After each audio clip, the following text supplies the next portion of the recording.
Have you ever poured your heart into being kind, helping others, showing respect, giving your all only to be ignored, taken for granted, or even disrespected? It hurts, doesn't it? You wonder, why does my kindness backfire? Why don't people value me? You're not alone. And it's not your fault. There's a hidden psychology behind why your generosity sometimes loses you respect. And Carl Jung's wisdom can unlock the answers. Welcome to Jung's Psyche Hub, where we dive deep into the mind to transform your life. In this video, we're revealing 5 surprising reasons why your kindness might be costing you respect and practical. Carl Jung inspired tools to stay kind while commanding the respect you deserve. From setting boundaries to owning your inner strength, you'll learn how to protect your generosity without losing who you are. Stick with us until the end for powerful exercises to reclaim your power and become unstoppable. Hit that subscribe button, turn on the bell, and let's start this journey to balance kindness with strength together. Welcome to the first step in uncovering why your kindness sometimes loses you respect, and how to change that. You've probably been there. You go out of your way to help someone. You say yes to every request. You put others' needs before your own, only to find they don't respect you for it. Instead, they take you for granted, walk all over you, or treat you like you're invisible. Why does this happen? Carl Jung's concept of shadow work gives us a clue when your kindness lacks boundaries. It can signal weakness, inviting others to see you as manipulable. In this chapter, we'll dive into why boundless kindness gets misread, how it ties to your shadow, and practical steps to protect your generosity while commanding respect. Let's start building a stronger you. Let's break it down. When you're always available, saying yes, dropping everything to help, never drawing a line, people start to see your kindness not as a strength, but as an open door. It's not that they're all malicious, it's human nature. Psychologists call this the benevolence exploitation effect, when you don't set limits. Others assume they can take without giving back. Your generosity becomes expected, like a free coffee shop that never runs out of cups. But here's the catch. The more you give without boundaries, the less people value you. They start to think, if they're always there, they must not have anything better to do. It's not fair. But it's how our minds work. And Carl Jung's shadow work explains why this happens on a deeper level. Carl Jung taught that the shadow is the hidden part of your psyche, where your fears, insecurities, and unacknowledged traits live. One of those traits might be your struggle to say no. Maybe you fear disappointing others, or you believe kindness means always being available. That's your shadow talking, whispering that your worth depends on pleasing others. When you don't set boundaries, you're not just giving others permission to take advantage, you're hiding from your own strength. Carl Jung would say that embracing your shadow means recognizing your right to protect your time, energy, and self-worth.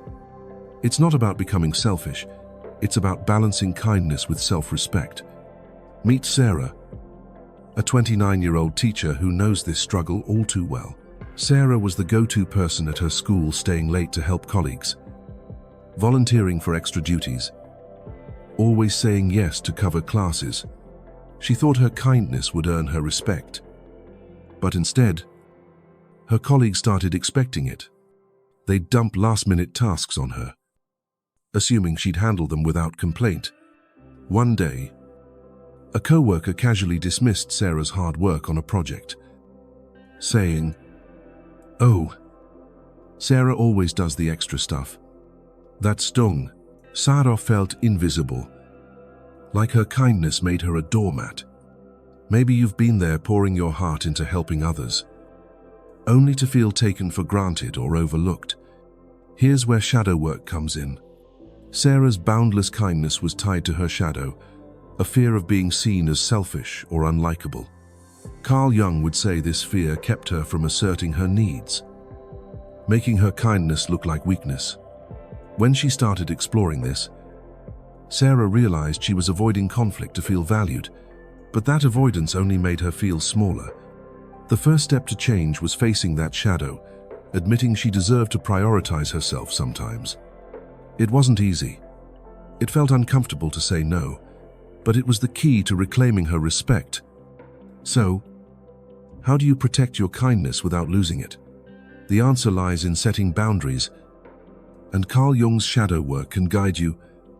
Boundaries aren't walls, they're fences with gates, letting you choose who gets your time and energy. Start by recognizing when your kindness feels draining. That's your shadow signaling that something's off. For Sarah, it was the moment she felt resentment after saying yes to yet another task. That resentment was her psyche saying, "You're giving too much." By listening to it, she could start to change the dynamic. Here's a practical tool to try the boundary journal. Grab a notebook and write down a time when your kindness left you feeling used. Maybe a friend who always asks for favors or a co-worker who expects you to pick up their slack. Describe how it felt. Then, ask yourself, what boundary could I have set? Maybe it's saying, "I can't help this time," or "I need some time for myself." Write down one small boundary you can set next time. For Sarah, it was telling her colleague, "I'm swamped this week, so I can't cover your class." It felt scary. But when she did it, her colleague respected her more, not less. Another key is to practice saying no without guilt. Carl Jung's shadow work teaches that saying no isn't mean it's a way to honor your inner strength. Your kindness is valuable, but only if it's given consciously. Try this the next time someone asks for a favor that feels overwhelming. Pause and say, "I'll get back to you." This gives you time to check in with yourself. Are you saying yes out of fear or obligation? If so, practice a polite but firm no. For example, "I'd love to help, but I'm stretched thin right now." It's not about shutting people out, it's about protecting your energy so your kindness stays genuine. Let's make this real for you. Think about a moment when your kindness left you feeling drained or disrespected. Maybe a friend kept borrowing money without paying back, or a family member expected you to drop everything for them. Ask yourself, what did I need in that moment? Maybe it was space, time, or just to be heard. Now, imagine setting one small boundary like saying, "I can't do this right now, but let's talk later." This shift, inspired by Carl Jung's shadow work, helps you reclaim your power without losing your kindness. One more tool, celebrate your boundaries. Every time you set a limit, you're telling the world and yourself that your time and energy matter. Sarah started small, saying no to one extra task a week, and she noticed people began valuing her more. She wasn't less kind, she was more respected. Try this after setting a boundary. Write down how it felt. Did it make you feel stronger, lighter? That's your shadow integrating, showing you the strength you've always had. Here's the bottom line. Kindness without boundaries can look like weakness, but it doesn't have to. Carl Jung's shadow work teaches us that by facing our fear of saying no, we protect our generosity and command respect. Sarah learned this, going from a doormat to a confident teacher who balanced kindness with strength. You can, too. So, here's your challenge for this chapter. Try the boundary journal. Write down one moment when your kindness was taken for granted, and one boundary you'll set next time. You're not just staying kind, you're becoming unshakable. Stay with us, because in the next chapter, we'll explore how your kindness can mirror others' insecurities and what to do about it. Let's keep going. Welcome to the second step in understanding why your kindness sometimes costs. You respect it, mirrors others' insecurities, You've been there offering a helping hand, showing genuine care, expecting it to build trust, only to be met with coldness, suspicion, or even disdain. Why does your kindness trigger this? Carl Jung's concept of shadow work and projection holds the answer. Your generosity can act like a mirror, reflecting back the insecurities or unresolved wounds of others, making them uncomfortable. Instead of appreciating you, they push you away to avoid facing themselves. In this chapter, we'll explore why this happens, how it ties to Carl Jung's shadow, and practical tools to protect your kindness without letting their reactions dim your light. Let's dive in and reclaim your power. Here's the deal. Your kindness is a gift, but not everyone is ready to receive it. When you're genuinely generous, offering support without expecting anything in return, it can shine a light on qualities others struggle with, like their own selfishness, distrust, or inability to give freely. Carl Jung called this projection. When someone can't face their own shadow, the hidden parts of their psyche filled with insecurities or shame, they project those feelings onto you. Your kindness becomes a reminder of what they lack, and instead of embracing it, they reject you to protect their worldview. It's not about you. It's about their inner battles. Meet Michael, a 34-year-old graphic designer who felt this sting. Michael was always the first to help his friends, lending money, offering advice, or just being there to listen. But one friend, Lisa, started responding with sarcasm or indifference. When Michael helped her with a project, she brushed it off, saying, "You're too nice. It's weird." It hurt. Michael wondered if his kindness was a flaw. Maybe you felt this too, when your generosity is met with eye rolls or distrust, leaving you questioning why your good intentions backfire. Carl Jung's shadow work explains this dynamic. The shadow holds the parts of ourselves we deny, like selfishness or fear of vulnerability. When your kindness highlights those qualities in someone else, it's like holding up a mirror they don't want to look into. Lisa wasn't rejecting Michael's help. She was rejecting what his kindness revealed about her. Maybe she felt guilty for not being as generous, or his openness exposed her fear of being hurt. Instead of facing those feelings, she pushed Michael away with sarcasm. Carl Jung would say, this is projection at work. Her disdain was about her shadow, not Michael's worth. So, why does this matter? Because understanding this helps you stop taking their reactions personally. Their coldness or disrespect isn't a measure of your value. It's a sign of their struggle. Carl Jung's shadow work teaches that by recognizing this, you can protect your kindness without letting their insecurities dim your shine. You don't need to change who you are. You need to see their behavior for what it is, a reflection of their inner world, not yours. How do you handle this? The first step is to separate their reactions from your worth. When someone responds to your kindness with suspicion or contempt, pause and ask, is this about me? Or is it about them 9 times out of 10? It's their shadow talking. Michael realized this when he noticed Lisa's sarcasm came after he helped her, without asking for anything back. Her reaction wasn't about his kindness being weird. It was about her discomfort with his selflessness. By seeing this, Michael stopped doubting himself and started protecting his energy. Here's a practical exercise to try the reflection pause. The next time your kindness is met with disrespect, take a moment to breathe and ask yourself 3 questions. What am I feeling right now? What might this person be feeling? Is their reaction about my actions or their insecurities? Write down your answers in a journal. This exercise, rooted in Carl Jung's shadow work, helps you see their behavior as a projection, not a judgment of you. Michael tried this and realized Lisa's sarcasm was about her fear of owing anyone anything. This insight freed him from taking her words to heart. Another key is to keep shining, but selectively. Carl Jung's shadow work isn't just about understanding others, it's about owning your own light. Your kindness is a strength, but you don't have to give it to everyone. If someone consistently responds to your generosity with disdain, it's okay to pull back. That doesn't mean becoming cold.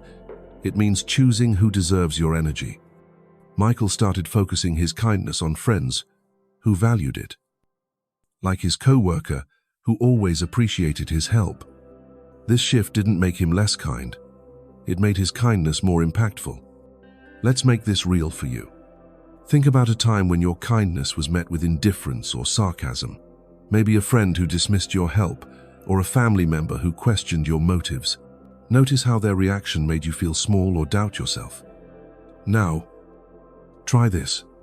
Take a deep breath and say, their response is about them, not me. This shift, inspired by Carl Jung's projection concept, takes their power away. You're not here to fix their insecurities. You're here to protect your light. Michael learned this, and it helped him stay generous without feeling drained. One more tool: practice self-compassion. Carl Jung believed that shadow work includes treating yourself with the kindness you give others.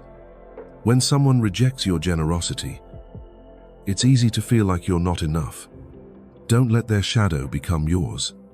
Instead, remind yourself of your worth. Try this after a moment of disrespect. Write down one thing you love about your kindness. Maybe it's how you make others feel safe, or how you show up authentically. Michael started doing this, noting how his kindness inspired his team, and it rebuilt his confidence. Your kindness is a gift, and you deserve to feel proud of it. Here's the bottom line. Your kindness can mirror others' insecurities, but that's not your burden to carry. Carl Jung's shadow work teaches us that their reactions often reflect their own unresolved wounds, not your worth. By recognizing their projections, you can protect your generosity without letting it dim. Michael learned this, shifting from self-doubt to confidence. By focusing on those who valued him, you can, too. So, here's your challenge for this chapter. Try the reflection pause. The next time your kindness is met with disrespect, ask yourself, is this about me or them? Write down your insights and let their shadow go.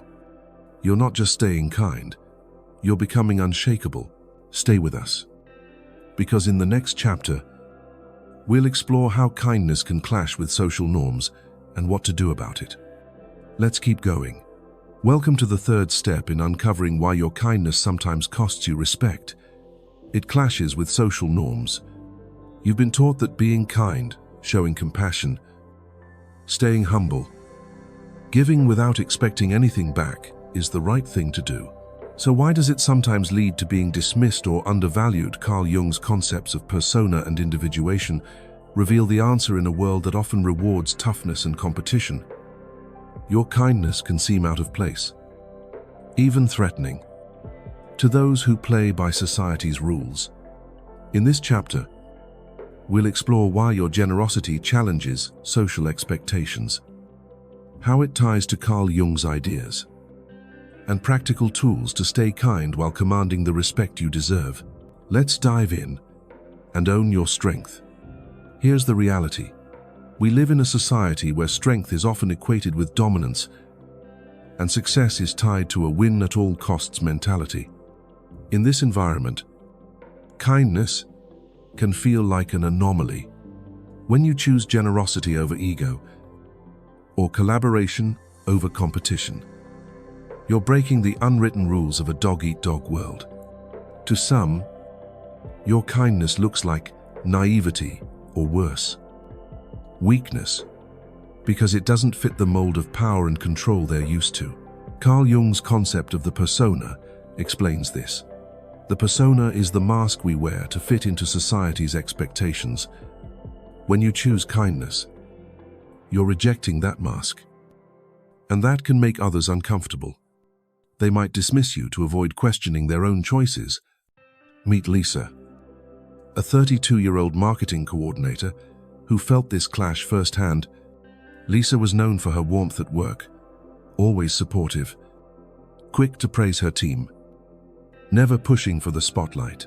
She thought her kindness would build stronger connections, but instead, some colleagues saw her as too soft. During a team meeting, her ideas were brushed off, and a more aggressive co-worker got the credit.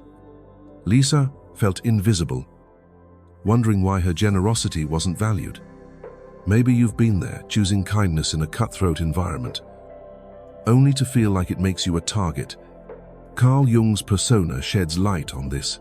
The persona is how we present ourselves to the world, often shaped by social norms like toughness equals strength. When your kindness defies this, it challenges others' personas.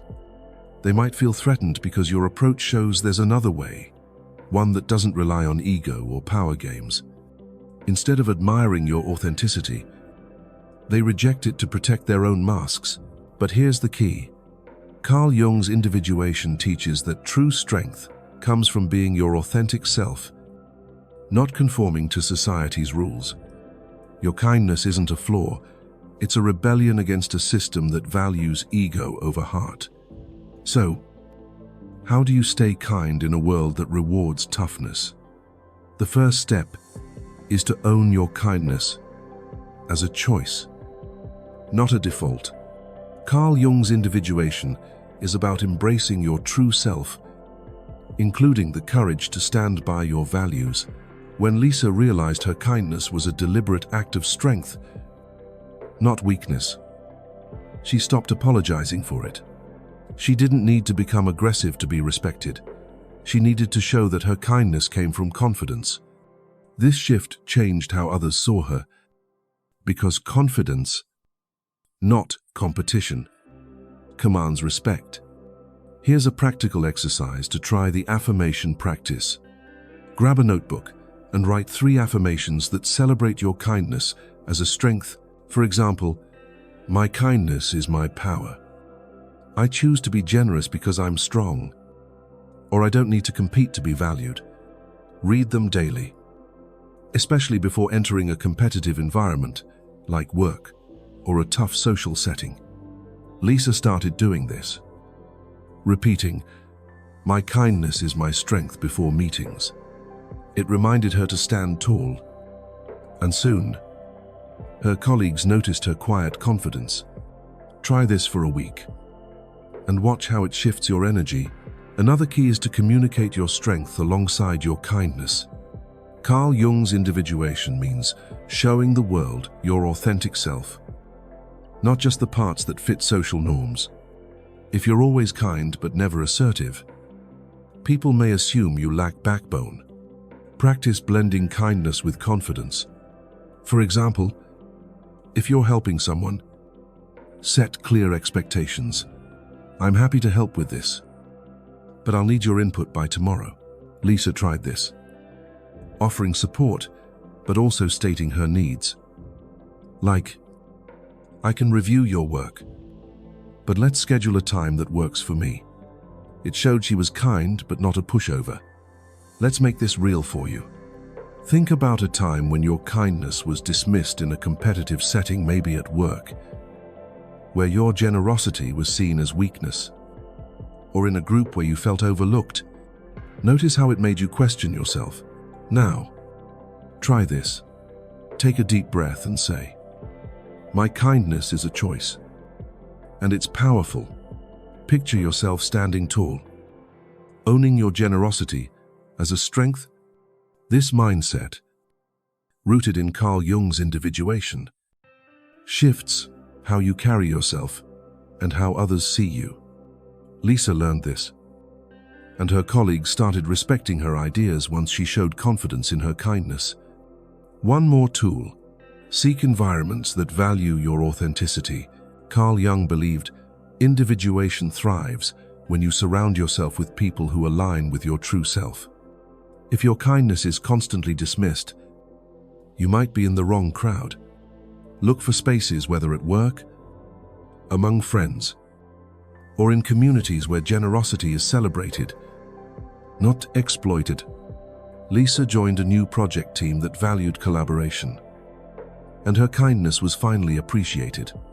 Try this: identify one person or group that respects your heart. Spend more time with them, and notice how it boosts your confidence. Here's the bottom line. Your kindness can clash with social norms, but that's not a flaw, it's a strength.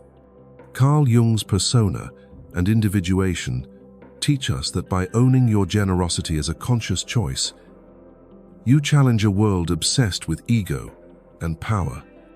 You don't need to change who you are. You need to show the world that your kindness comes from strength. Lisa learned this, going from overlooked to respected. By embracing her authentic self, you can too. So, here's your challenge for this chapter. Try the affirmation practice.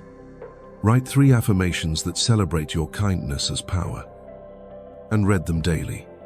You're not just staying kind, you're becoming unshakable. Stay with us, because in the next chapter, we'll explore how kindness can become an expectation and how to break that cycle. Let's keep going. Welcome to the 4th step in uncovering why your kindness sometimes loses you respect. It becomes an expectation. You're always there helping, listening, putting others first, expecting your generosity to build stronger bonds. But instead, people start taking you for granted, acting as if your time and energy are limitless. Why does this happen? Carl Jung's concepts of individuation and shadow work reveal that when your kindness becomes a default role, others stop seeing your needs, and you risk fading into the background. In this chapter, we'll explore why your generosity turns into an obligation, how it ties to your shadow, and practical tools to stay kind while ensuring your needs are valued. Let's reclaim your worth and shine brighter than ever. Here's the truth: when you're consistently kind, always saying yes, always supporting others, people start to see you as a constant. Like the sun that never sets. They assume you'll always be there. No questions asked. This isn't because they're heartless. It's because your kindness creates a pattern. Psychologists call this the role expectation trap. When your generosity defines you, others stop considering your needs. They don't ask if you're okay or if you need a break. They expect you to keep giving. Over time, your kindness becomes invisible, and you're left feeling drained, unappreciated, or even resentful. Carl Jung's shadow work explains why your shadow, the hidden part of your psyche, may hold fears of letting others down, driving you to overgive at the cost of yourself.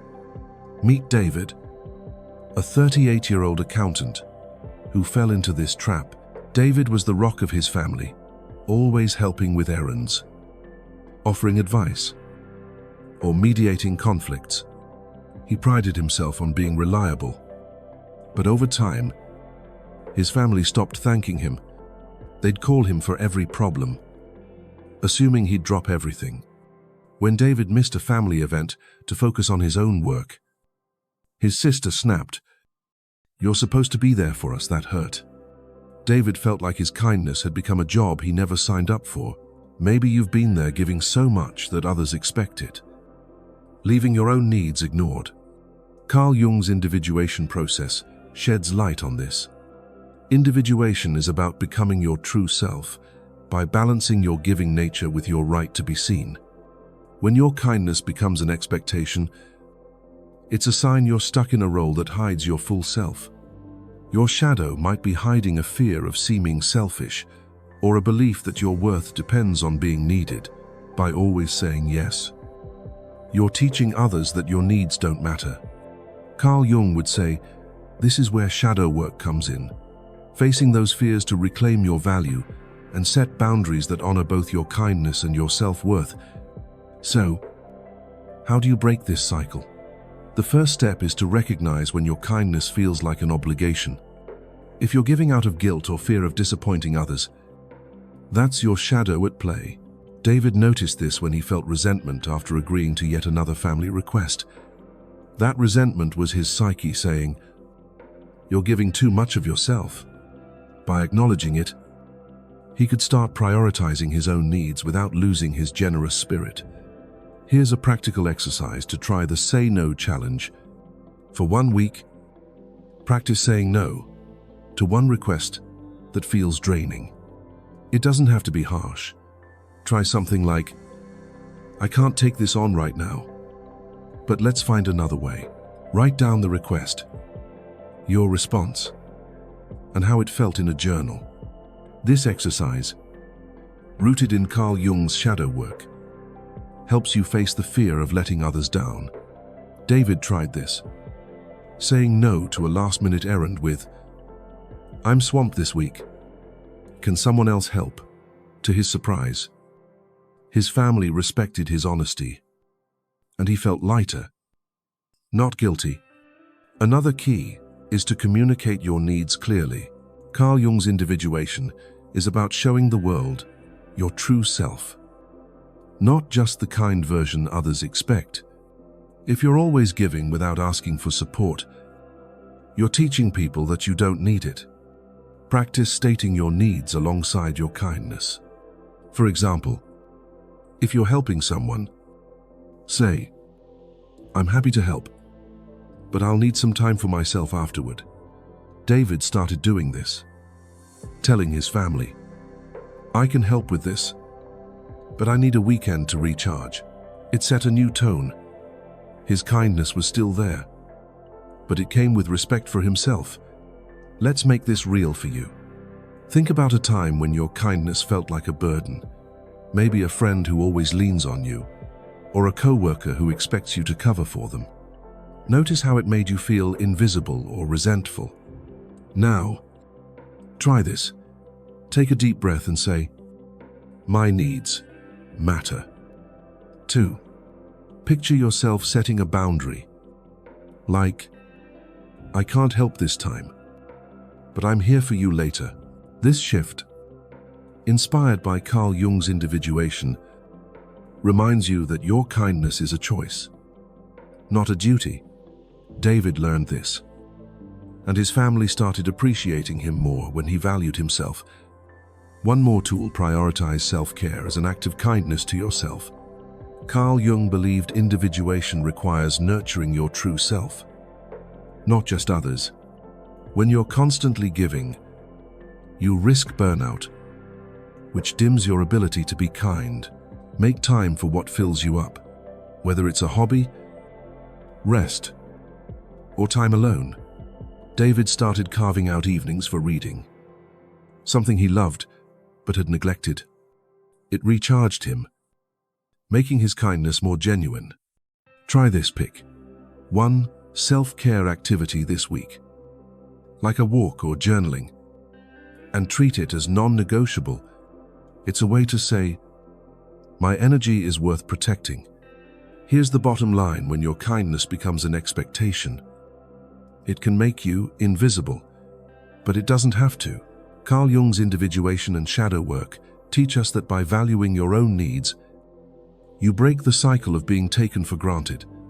David learned this, going from an overworked family rock to someone whose kindness was respected because he respected himself. You can, too.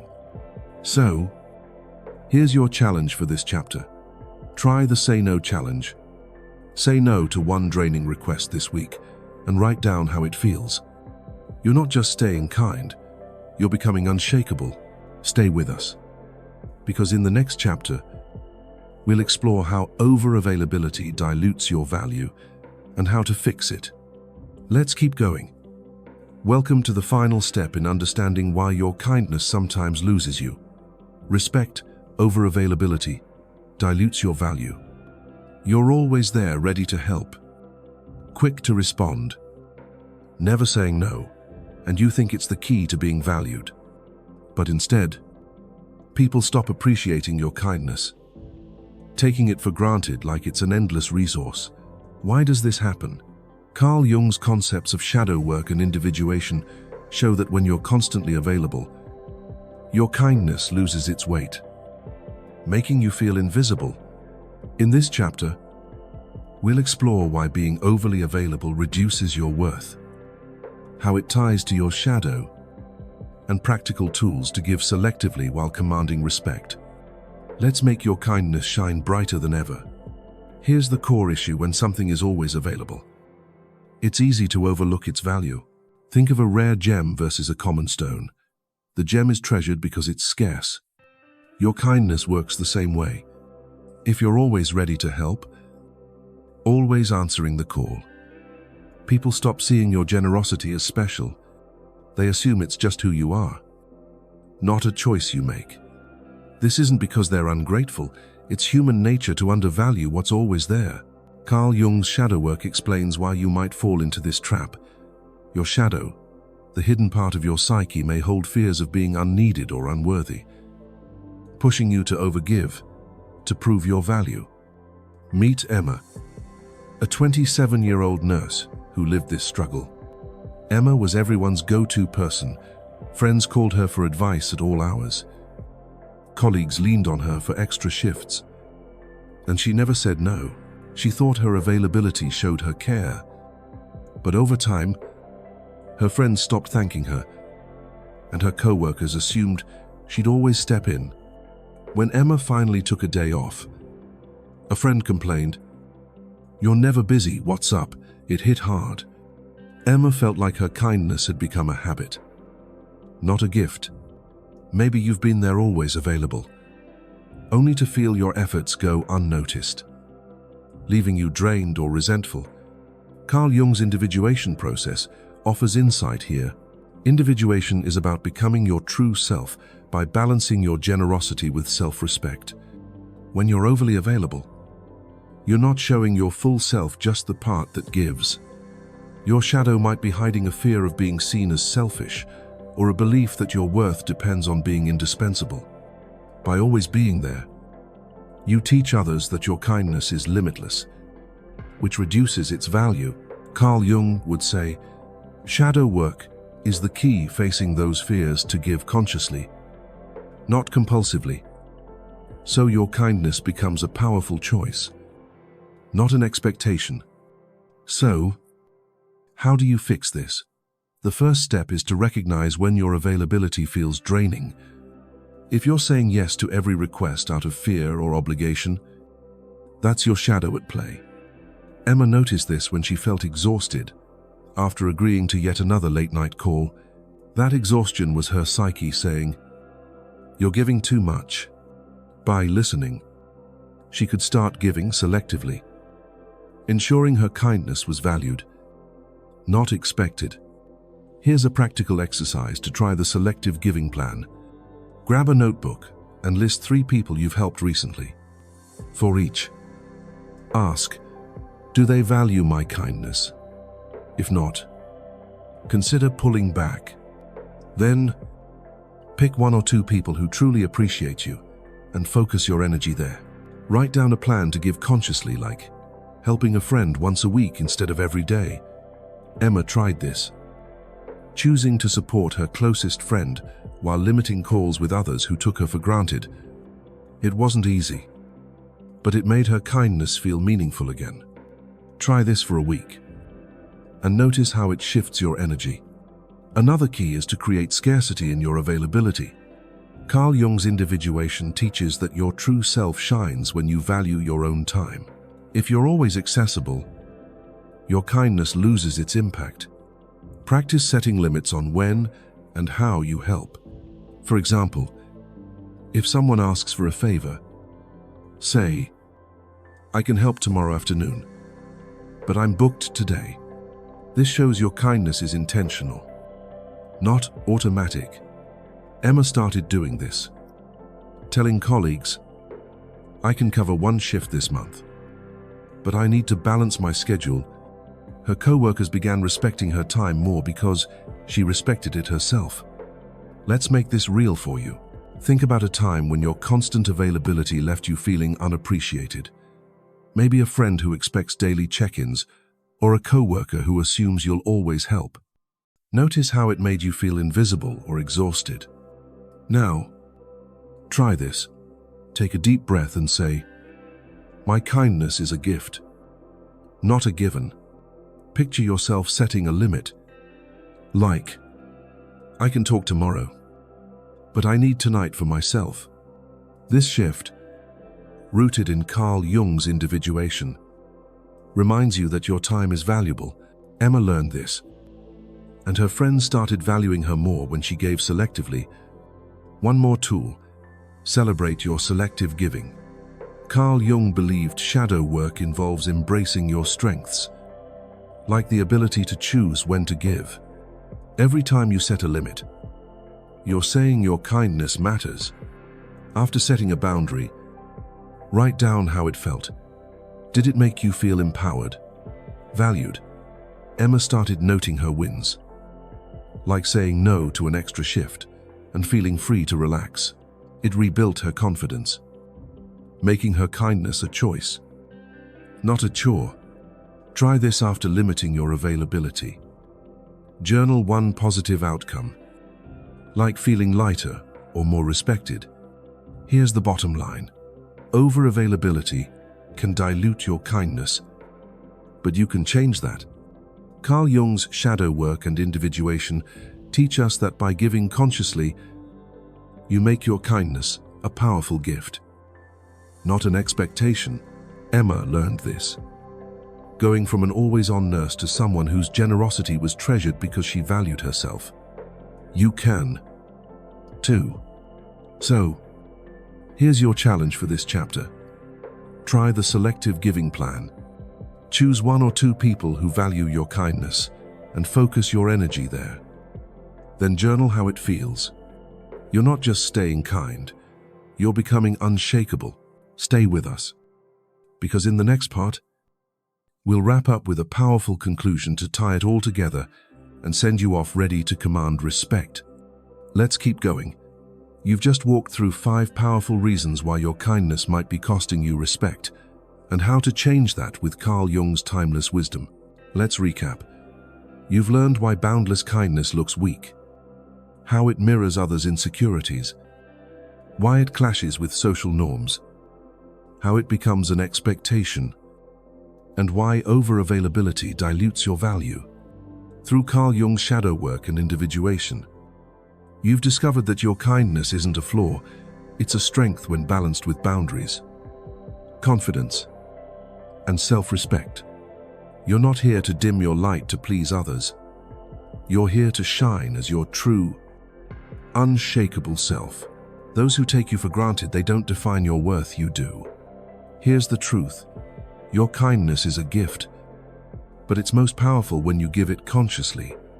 By setting boundaries, owning your strength, and choosing who deserves your energy, you're not just staying kind, you're commanding respect.